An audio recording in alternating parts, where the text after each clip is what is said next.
You've already mentioned Badalamenti. It's a very useful narrative review for you to become familiar with emotional labour. And these are its key points: gendered work that goes unrecognised and invisible, that deep and surface acting are very important,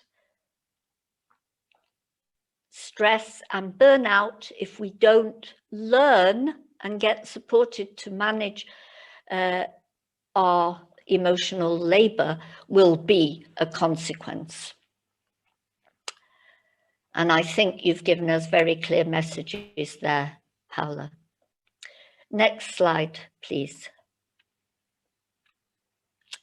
So, as you've already mentioned, many increases in the emotional labour of nursing, studies, nursing as a gift relationship.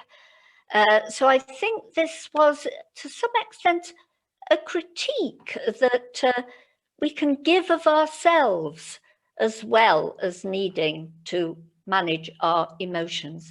Theodosius did interesting work about the role of unconsciousness, or the unconscious, in nurses' emotional work. And McClure and Murphy were really quite critical that the personal might get forgotten as part of the emotional labour of care. And the work that you have done, Paula, and are doing has contributed and will continue to contribute. I'm just now, and I'm looking at my time, various contexts that I have looked at: cancer and palliative care, paediatric care. We've heard about Paula's work, and learning and caring in low-income countries. Gladys and Siska was a PhD student here in Edinburgh. We can have the next slide.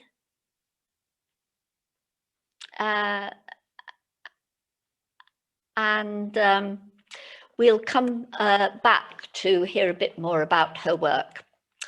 So I've become increasingly interested in nursing at the extremes: the emergencies, the wars, the epidemics, and now the pandemics. The intensive care unit, which has become far too familiar. The intensive care unit, Danny. The image you see of the nurse is the sheer emotional labour working within intensive care. The next slide. I did research about the extremes of working in intensive care. Nurses weren't familiar with emotional labour, but when they were introduced to the concepts, they understood it very well. They talked about the blurring of the boundaries in their long 12-hour shifts between home and work, the importance of if a critical event occurred, of being debriefed as soon as it happened, and the importance of their leaders and the team and the peer support to support their emotional labour. Thank you, Danny. We also did work in paediatric palliative care. This was very, very challenging. The experience of transition when a child who had been actively treated for cancer was then in a palliative care setting or phase. If you can give us the next slide. I think this is work that your work will contribute much to here, but we found there was no way around this, a profoundly emotional experience. But it was helped by a culture of kindness created by staff. And this was all the staff, doctors, nurses, physiotherapists, play therapists, nursing assistants, everybody.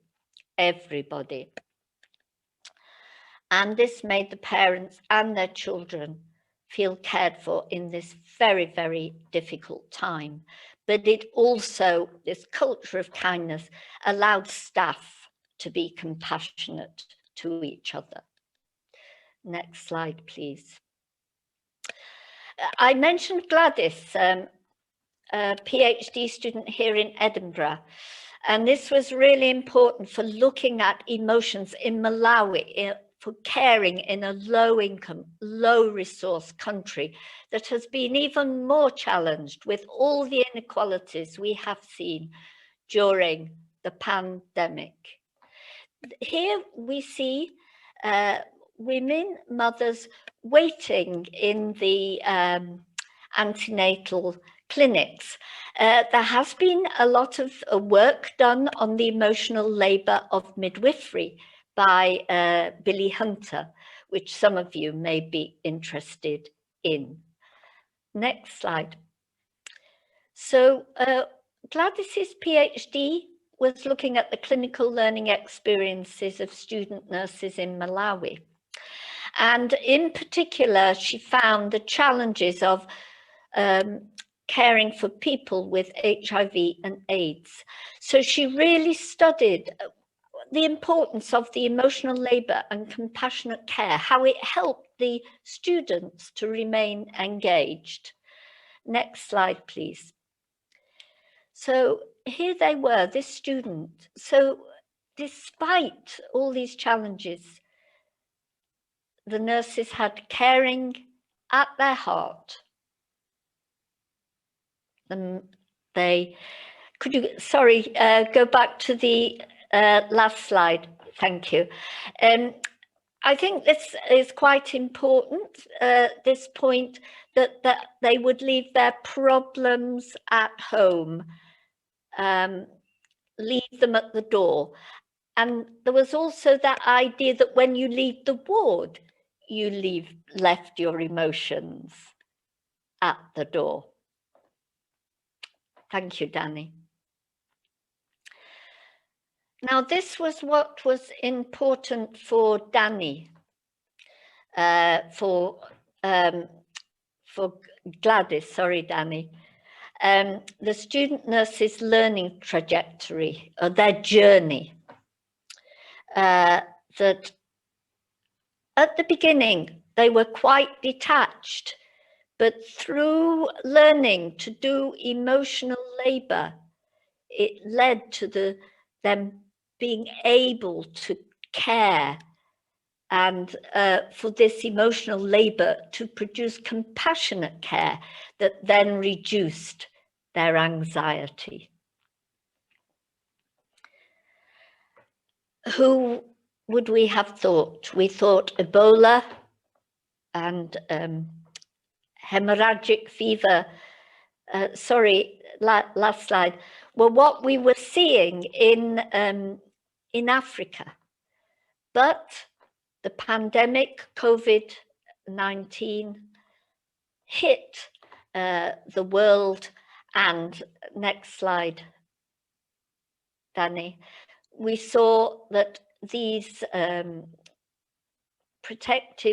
personal protective equipment became the norm. We had in Britain this rainbow to thank the NHS, and it was everywhere. And everybody went out on Thursday, like tonight, to clap the NHS. But now they call them heroes, but now nobody claps the NHS. And many commentators have said it is important to remember it's not just the pandemic where people are heroes, that nurses and doctors are heroes, but it's every day that care that they give.